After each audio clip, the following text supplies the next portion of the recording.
Hey, everybody. Welcome to the Daily Objective. And today is everybody's favorite day, Philosophy Friday. And we're diving deep. We're in ancient Greece. And last week we spoke about these, xenophonies and all these tension between philosophers and poets.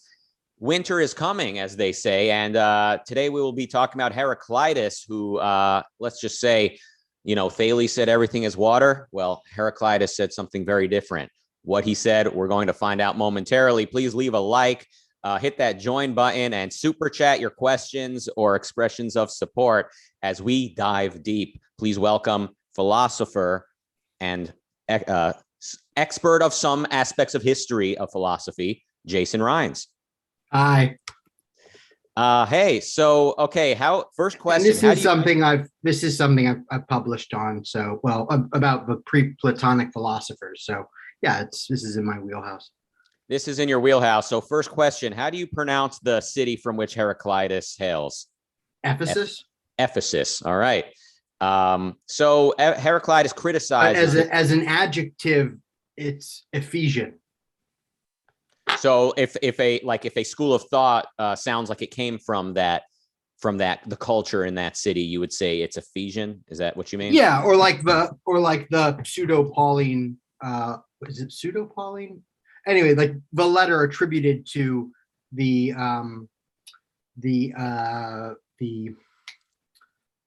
to Paul, St. Paul, is one of them is Ephesians.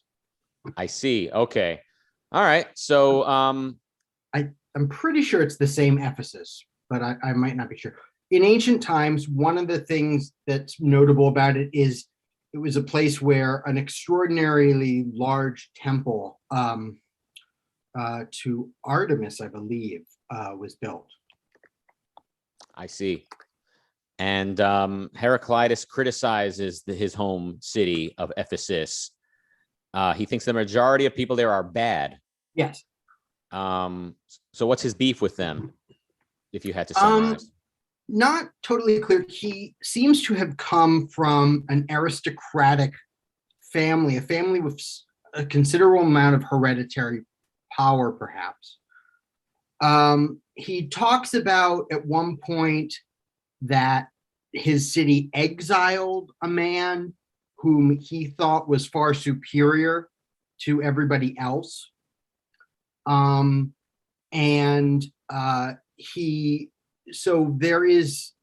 There's two or three bits to this. One theme that comes across in Heraclitus is that pretty much everybody who's not Heraclitus is pretty clueless about how the world really is. That's one kind of theme. Secondly, Heraclitus seems to think that most people are pretty lousy and they're none too kind to the few good people that there are. And like such as this guy who's exiled. And then on top of that, I think he thinks that people have been misled, corrupted by a lot of false beliefs, both what the poets have taught them, but even what other philosophers might teach them, and in general, a kind of uncritical way of thinking and being in the world. He describes most people as if they were asleep, and only a very few as sort of being awake. So he is, in some ways, he is a precursor to Plato in terms of his kind of epistemic sort of elitism and ethical elitism. So plenty of Greeks were elitist. Plenty of Greeks said, "Oh, we're from the better born families. We're better than the hoi polloi."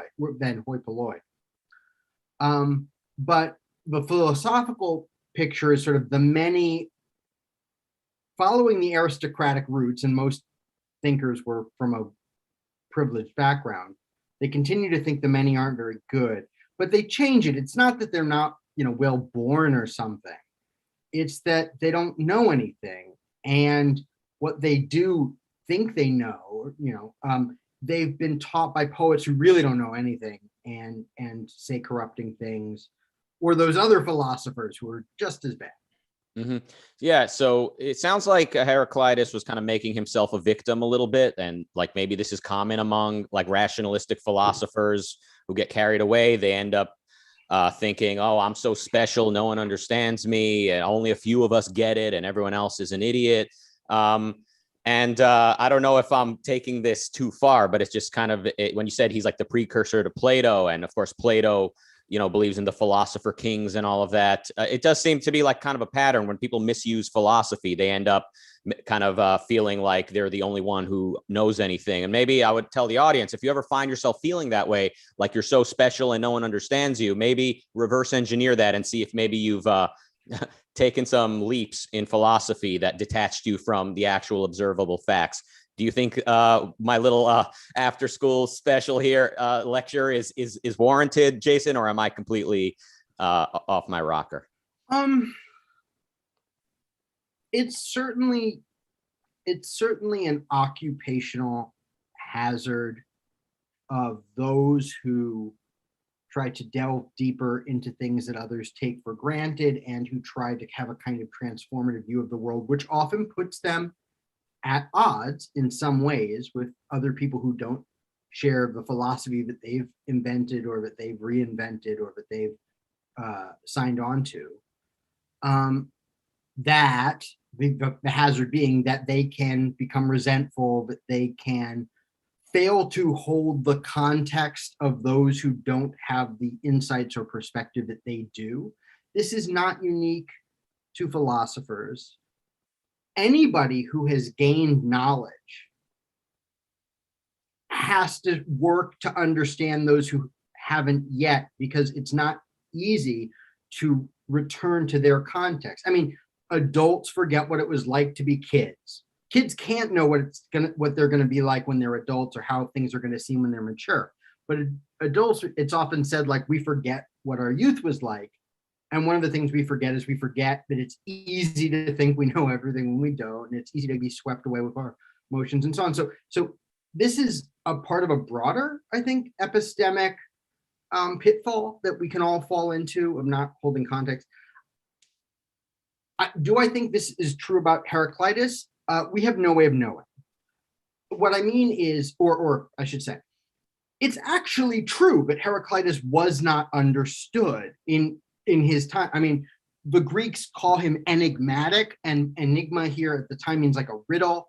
So like they call him like the Riddler. They say he's obscure. They comment all the time like nobody's sure what the hell he's saying. And he seems to be somewhat deliberate about this. And there are different explanations why. One explanation is that, I mean, the simplest explanation is he wasn't good at getting his point across. But it seems like there's enough artistry in his expressions that it seems like, no, it's not just he's clumsy or he's fake. So one thought is that he means it to be difficult and obscure. He doesn't want just anybody stumbling onto this.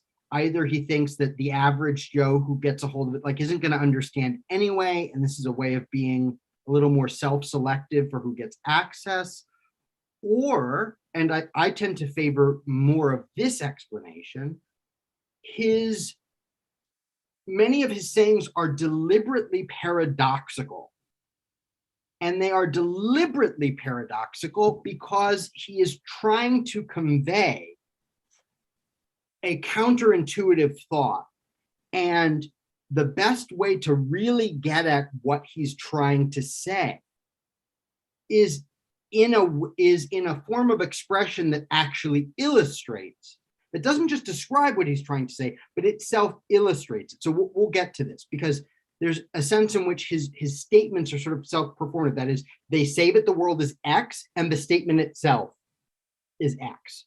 So I think that's a big part of it. But he was from, like I said, he's from, we're told, this bloodline at Ephesus that were called the kings. They weren't actually monarchs, but they had this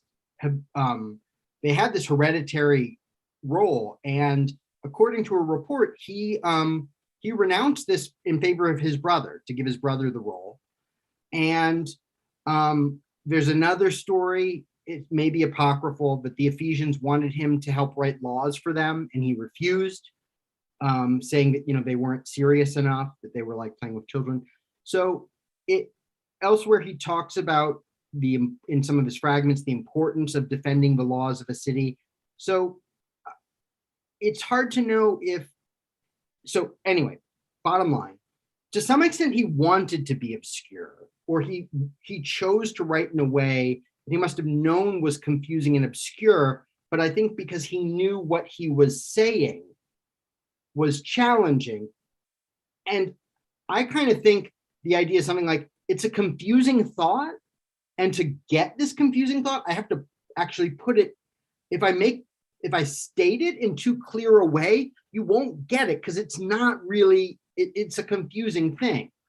And anyway, so I don't know if he was bitter or not. But all of his stories suggest that not that he was sort of kicked out and rejected by society, but that he rejected society as unworthy. Well, so in answering that, you touched upon the fact that his style was kind of obscure and stylized, and kind of poetic. Maybe is poetic the right word? Because he was a critic of the poets himself. Yeah, but so it is not. So he is a prose writer. It is not which is to say, unlike Xenophanes, he does not compose in verse. It is prose.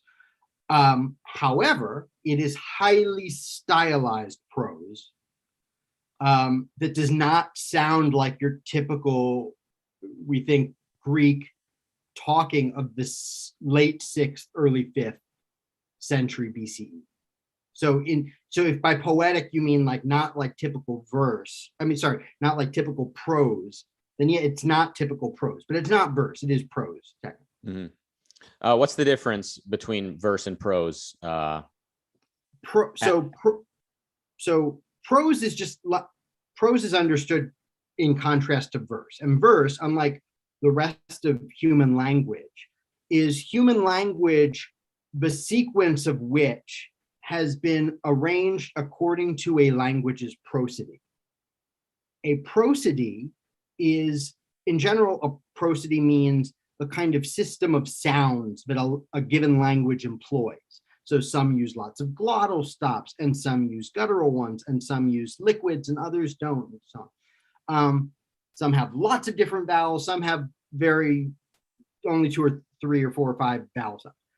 Okay, but in the specific metrical sense, prosody is the system of sounds that a language uses to create a meter or a pattern. So what does this mean? It means that in verse, you're doing language, but instead of just saying it in the normal way that you do, you're somehow patterning the words, the sounds coming out of your mouth in additional new ways, recognizable patterns according to certain types of sound properties of what you're saying. Now, the simplest kind of example would be where by varying pitch and tone and so on, you make music. But verse is a bit narrower than that, and it overlaps partially, but not completely.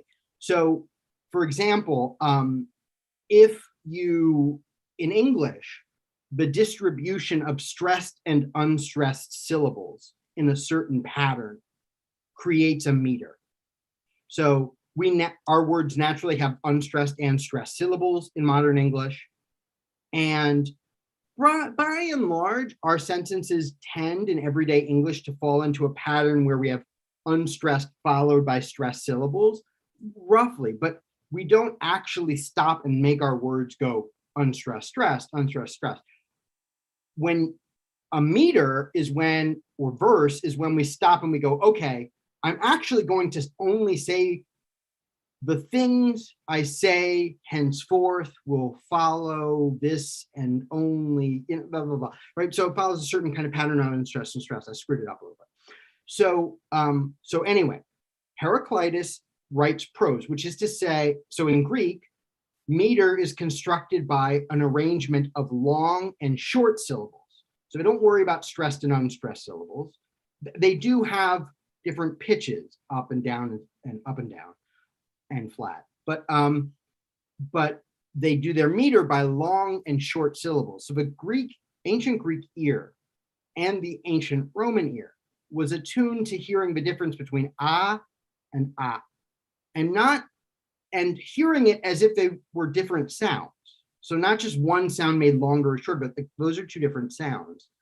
And so that's the Homeric meter right there.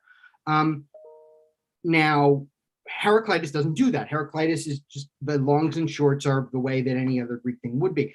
But other aspects of how he's talking are highly tricky and not typical. So that's that's a little bit about out of you can find this on my poetry course. That's a little bit about what verse is. Okay. So that was a bit of an aside. Yeah. All of that to say, Heraclitus' style is highly stylized prose. Now, he was a critic of the poets and also of other philosophers, especially Pythagoras. So he came up a lot last week as well. Yes. So he thinks that Pythagoras is a fraud, like Xenophanes. He also mentions Xenophanes as he doesn't mention Xenophanes as a fraud, but he says that Hippasus, who's the second generation Pythagorean, the first Pythagorean we hear of associated with actually doing math, so he's quite a brain. And Xenophanes, he mentions these as people who know a lot but are not wise.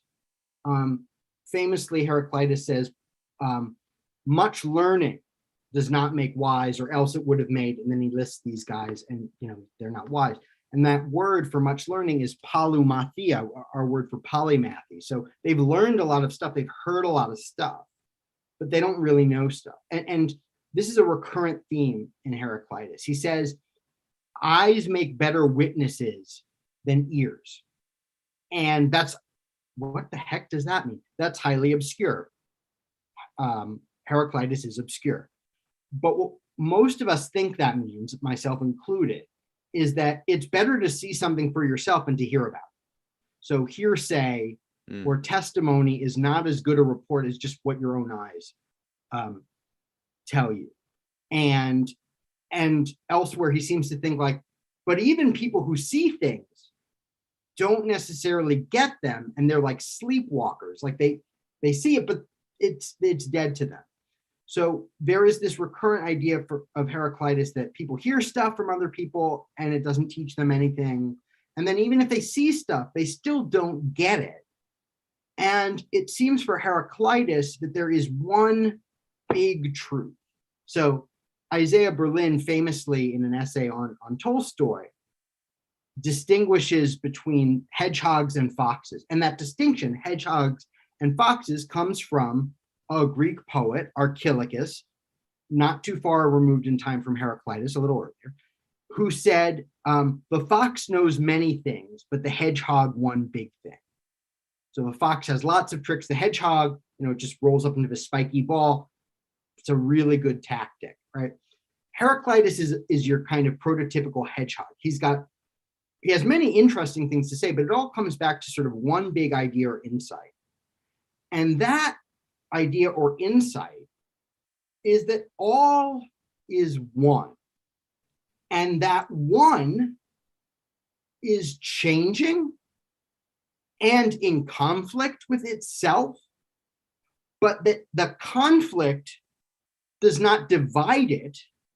The conflict actually holds it together, so that there is constant change and there is constant sort of plurality or constant opposition, but there is unity and coherence within the alteration and the opposition and the seeming plurality. There is unity.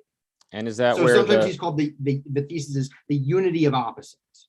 And is that where the phrase "everything is fire" is attributed to him? Did he say that, or is that like a paraphrasing? Or No, so I think I've mentioned in connection with Thales and some of these other guys that in the school of Aristotle and then his successor Theophrastus, you get this doxographical tradition, this tradition of recording the doxa, the opinions of the different philosophers, especially natural philosophers. And a key element of these doxographies for pre-Platonic philosophers was, what do they say the arche is? What do they say the fundamental source is? It could be the element that everything is made out of. It could be the first thing that there was that everything came out of. It could be both. It could be the thing that rules the others.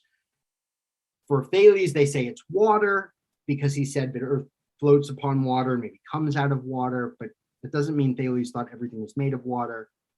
For Anaximander, it is the apeiron. For Anaximenes, it seems everything is a transformation of air, right? And so Heraclitus, they say it's fire. And this is probably because, well, among other things, he seems to think that the world perhaps he might have thought the world goes through periodic conflagration. So every few millions or billions of years, everything burns up and then kind of phoenix-like gets replenished all over again. Also, a fire is a kind of very nice metaphor for kind of constant change. And in fact, what the very unity of a flame is that moving and shifting and danger. But whether he had a worked out natural philosophy of fire is highly doubtful. It's unlikely that he did. But that fire is what's attributed to him as the arche. But the fact is that he seems to think that any given element is really the other element. So each is the other's death. Fire is the death of air, which is the death of water, or so on, or water is the death of fire, but they all come around. So it's like that one authentic quote of Anaximander we have. They pay penalty to each other for their injustices according to time. But going further and sort of saying that they are not only do they go back and forth with each other in a kind of balance, but they really even are each other. They're only superficially different in a deep sense. Or the important thing is that one system in which they are united. No, Heraclitus, he wasn't very interested in Milesian style natural science. Is it that he wasn't a big fan of like transmission of collected knowledge from a teacher to student because he thought experience is better than learning that information? Or did he think that information itself, the collection of natural science, is just basically flawed in itself? I think more the latter. I think it's more that he thinks those people maybe learn a lot of stuff. It doesn't make them wise. Much learning does not give you wisdom. There's only one or two places where he kind of deliberately weighs in on sort of natural philosophical, or what we would call scientific questions, like the actual size of the sun, and things he says are sort of shockingly sometimes unscientific. But I take it that he is really, in a deep sense, he is a kind of more of a metaphysician than a physicist or geologist. That is, for him, the important thing is this one big theme of that there is this logos, there is this wisdom that rules everything and holds everything through the unity of conflict. And he thinks that if you don't see that, none of the rest sort of matters. So all of these other, I think, philosophers and thinkers, he criticizes for failing to see unity in the oppositions they posit. He says Hesiod, who's reported to be so wise, didn't even know that day and night are one, because Hesiod says that day is the child of night. And Heraclitus is saying day and night are the same thing.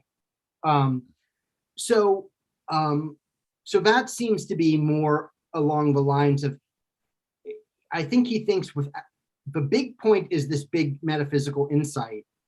And without that, you've learned nothing. This finding the one in the many, I mean, can be said to be sort of the job of philosophy. And was he the first to do this? I mean, we did an episode about Thales and some of his contemporaries. Wasn't Thales in his own way trying to unite everything? So we don't really know what we get. Lots of stories about Thales and water, but the truth, and he seems to have said everything is full of gods. We have no idea what that means, to be honest. So people say, this theory, everything's water, it's the first unified theory, and it's the first materialistic or naturalistic unified theory. We don't know if he even thought everything was water. In fact, I don't think he thought that. And Galen, the great physician and sometime, student of the history of philosophy, says, I've looked at Thales, and even though everybody says he says water is the element, I can't find it there. And I think that he's right, because I don't think that was his view.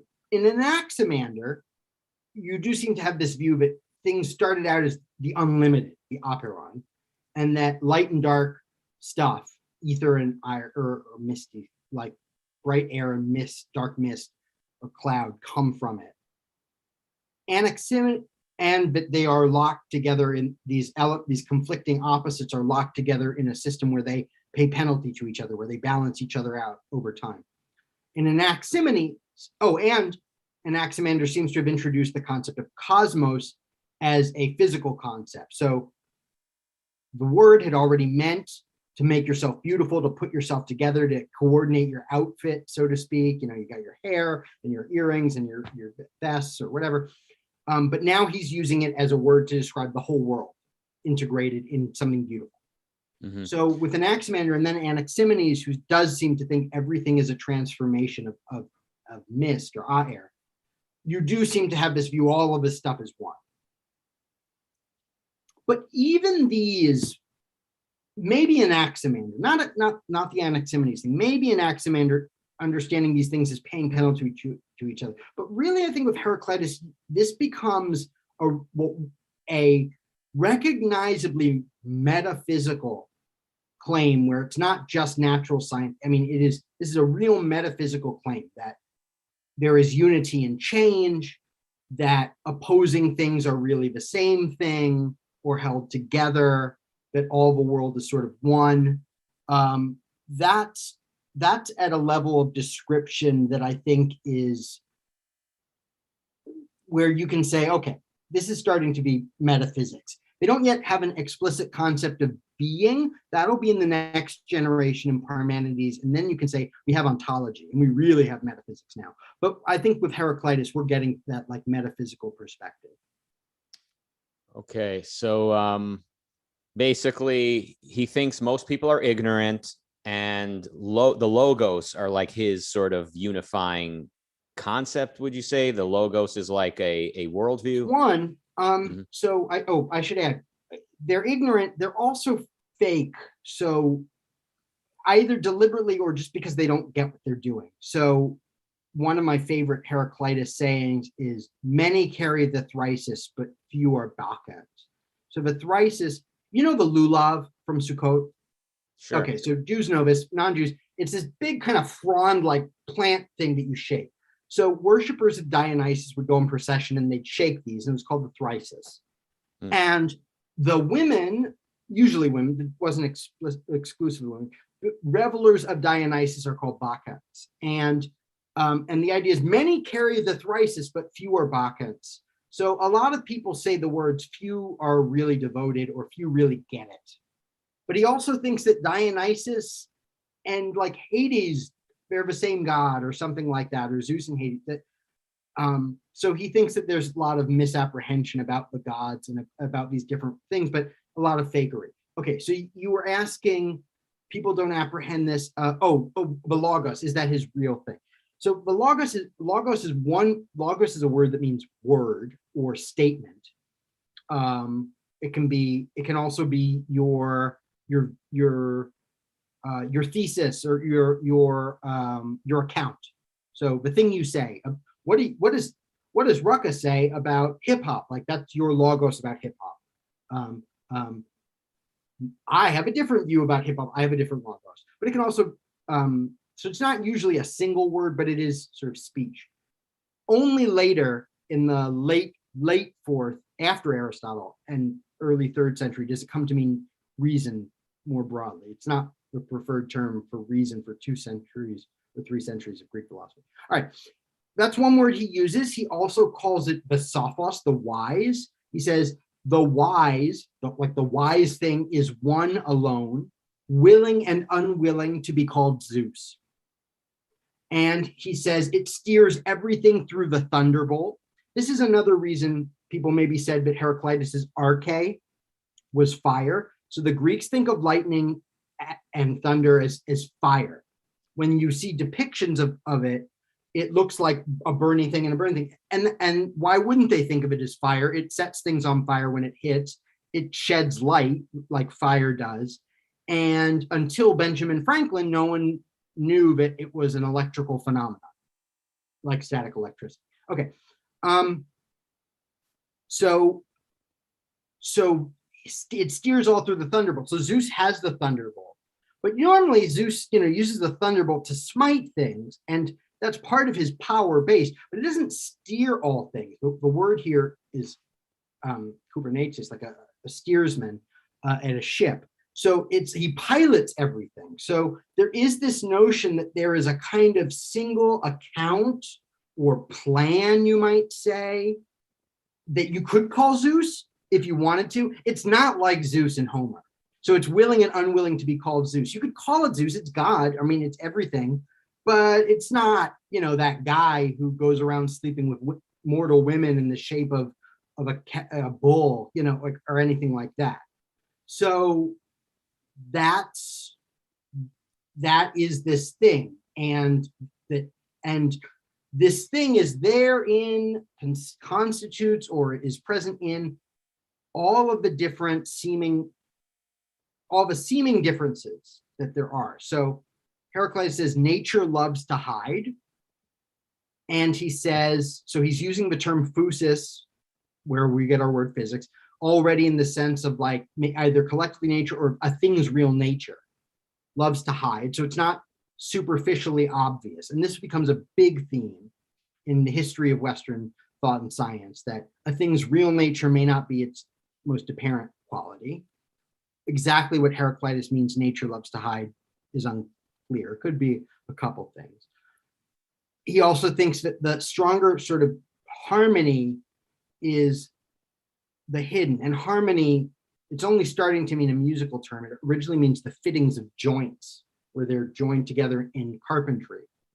So the kind of recessed joints are what really holds the structure together.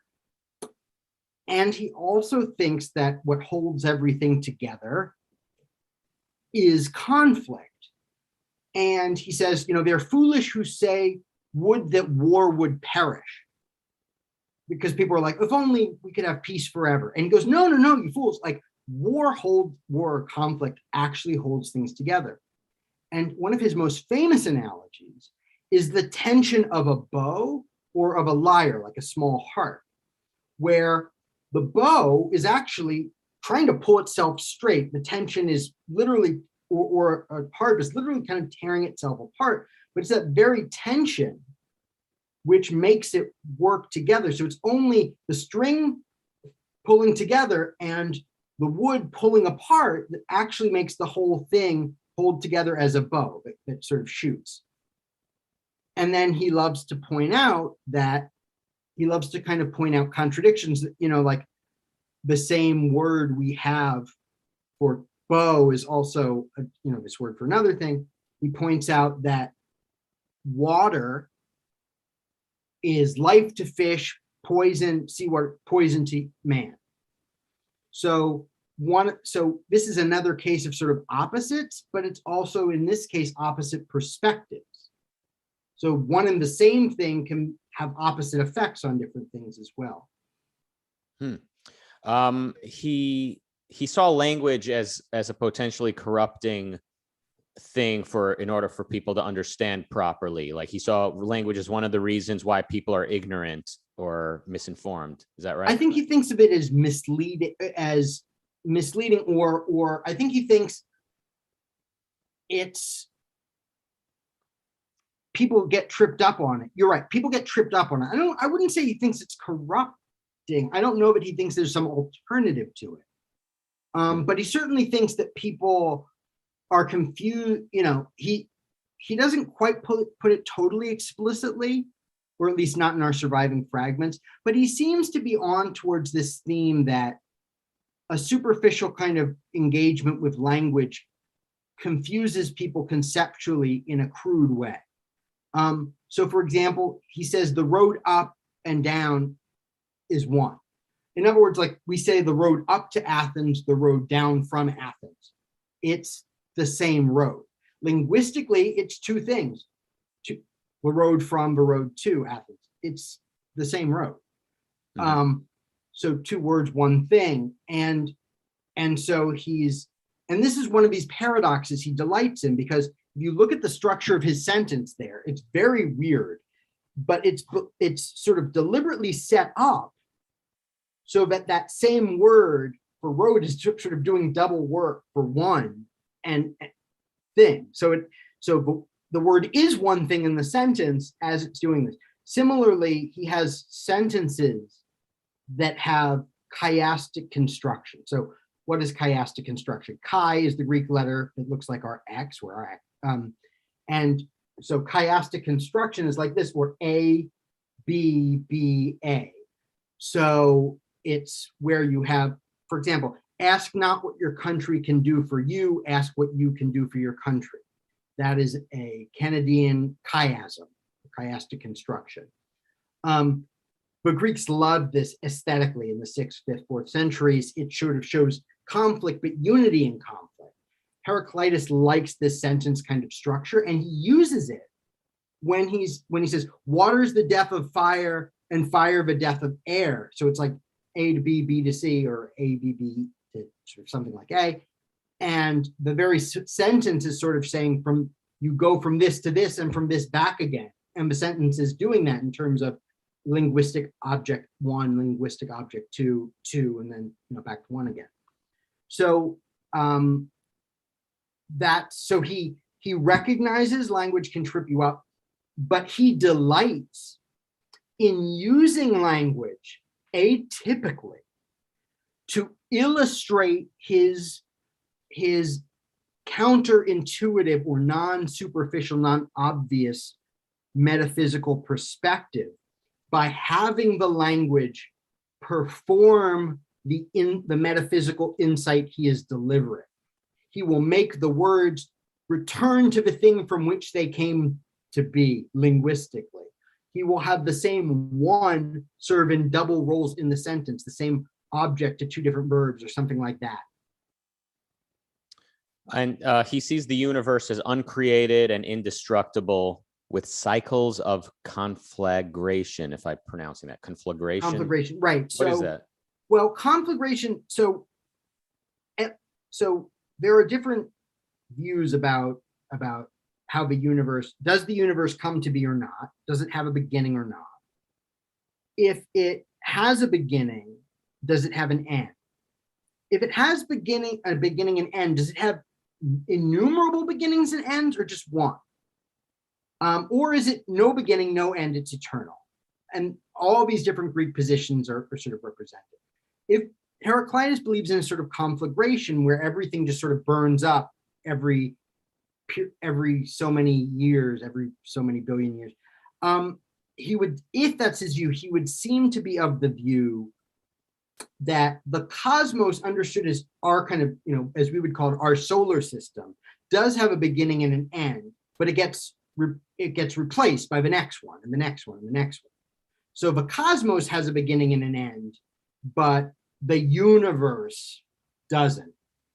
And Aristotle actually points to views like this, these eternal recurrence views, it all gets destroyed and rebuilt again. And he says, if you're going to say the cosmos is created and destroyed, at least the view that it gets recreated over and over again is a lot more plausible than the idea that there was one creation.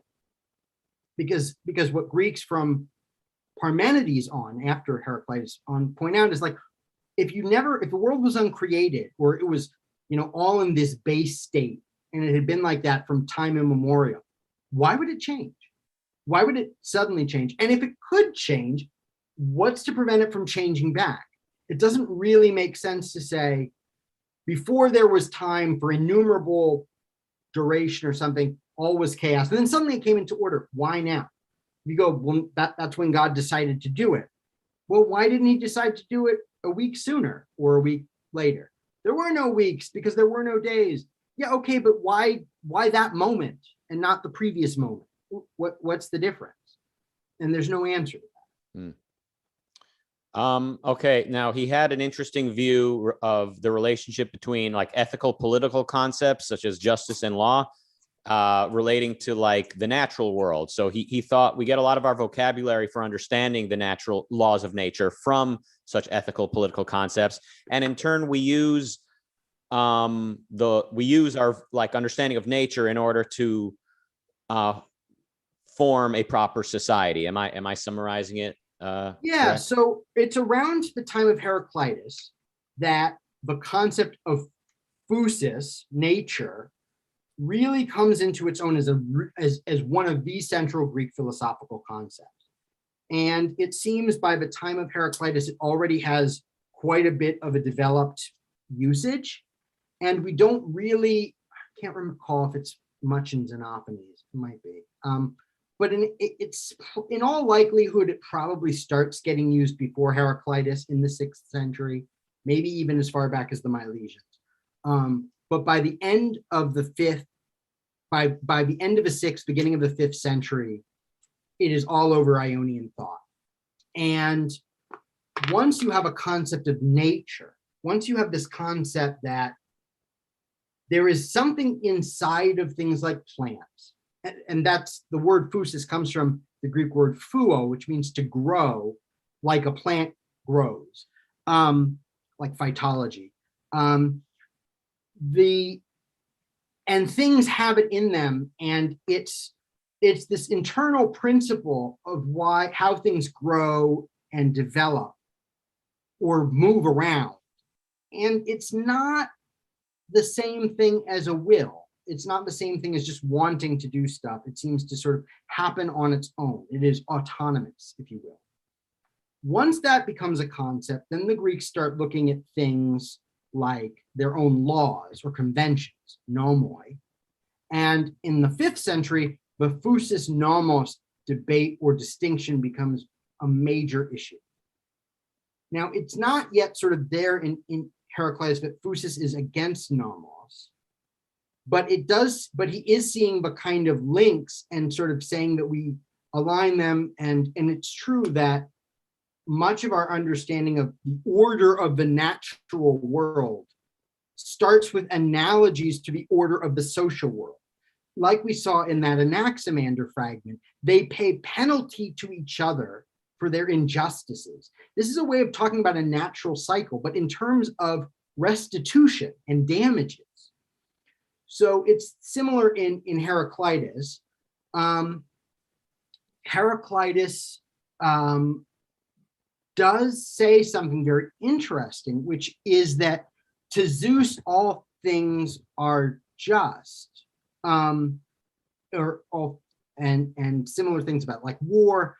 It seems to be this kind of view that like from this perspective of the universe, everything is what's supposed to happen, perhaps. Nothing that happened isn't supposed to happen. There's a line where he says, the sun would not, or one of the stars, would not quit its course or the Furies would punish it. And it seems to be like everything is in the place it's supposed to sort of be from the grand perspective. From the limited perspective, some things look bad and some things look good. From our human perspective, salt water looks like poison, but from the fish's perspective, it's life. But from the universe's perspective, it's all just. Mm-hmm. And the soul or psyche or suki, how did they so the Greek word that comes to mean soul is psyche.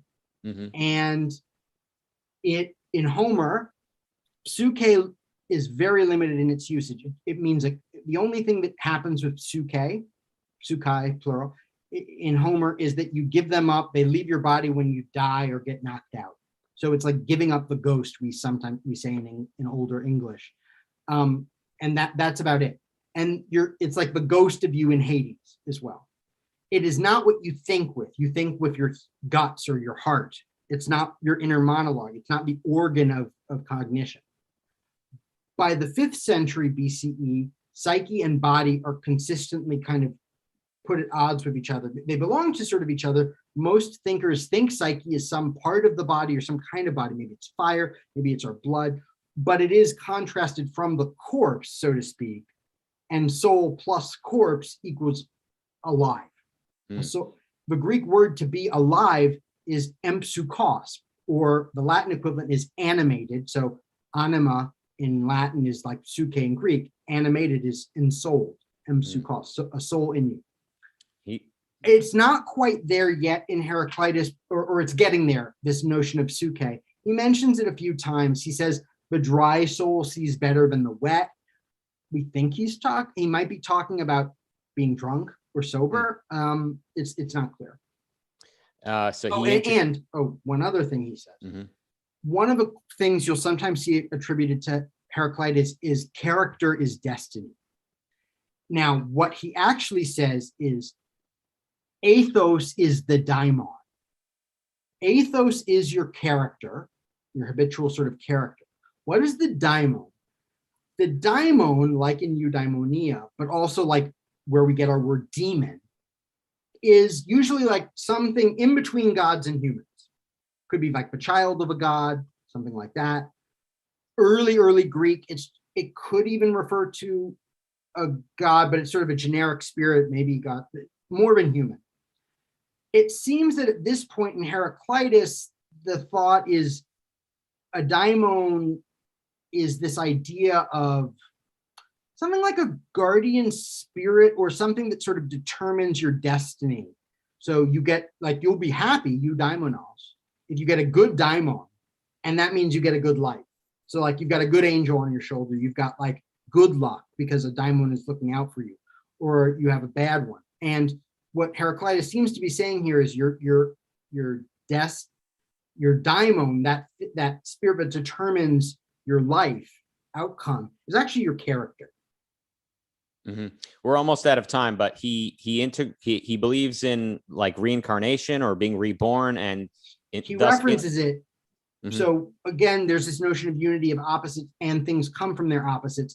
He says, from the living, the dead, and the dead, the living. So that seems to be a nod to the growing belief among some Greek philosophers in reincarnation, which starts, we believe, was introduced to the Greeks through Pythagoreanism. Are there any super chats? We do have some, but none are questions. Thank you, Jonathan. Thank you, Roland. Roland says, you can't send the same super chat twice, but I am sending this one now. Sounds like a philosophy joke. Yeah, so Heraclitus famously says, pantachre, all things flow. And then the most famous fragment or saying of Heraclitus is that something, time or something, is like a river, or you cannot step into the same river twice. From the get-go, we have multiple sources attesting to this saying, and they all give it a little bit differently. And right away, they heavily embed their record of this fragment in very loaded interpretation. And its original meaning may be, it's difficult to kind of peel away the layers of interpretation that are between us and it, including the slightly different versions of it. The most reliable thing is to try to go to the earliest versions of it. But it seems to be, or traditionally it has been understood as the idea that the same waters flow. A river has the same and different waters. So this is the same river that I am standing in as a moment ago, and yet all the water that is around me at this place is different than the water that was here a moment ago. So it may be that was his original point, was that there is unity in change. Everything seems to be changing, and yet that through line of a change is the thing that stays the same. But that you cannot step into the same river twice is kind of this confusing. It is paradoxical, because what do you mean? It's the same river. By definition, if I'm stepping in the same river, it's the same again or twice. But the idea is that for waters upon waters flow, I tend to think that the original notion is actually unity in and through change, not the non-unity of something moving. So you can't send the same super chat twice, right? Or Marilyn, Jonathan, Ronald, all are the same, all are super chat, all are one. Okay, he was looking for a way to unify things, not to cause perpetual disintegration. But yes, but he wants to stress that it is a unity of opposition and conflict. Yeah. Okay. Christopher and Bonnie sent super chats as well. Thank you for that. All right, and with that, we can call it a wrap. Coming up today at 7 p.m. UK time, it's Finance, which is in a few minutes, Finance Friday with Jim Brown on why did inflation take so long to show up? Then at 8 p.m. UK time, it's James Valiant, Robert, and Amy Nasser continuing their discussion on Leonard Peikoff's Keeping It Real. Today's topic is courage versus fear. And then on Saturday, we are restarting the Productivity Hub, which is open to members. The topic will be Russian romantic music with Nicholas Krusik. Folks, this is life-enriching stuff. So hit that join button here on YouTube, or else hit the go to the link, the ARCUK link in the chat and down below in order to become a member there. Thanks, Jason. Enriching and informative as always. So we'll talk again soon. And everybody, leave a like and leave a super thanks as well. See you all next week. And goodbye.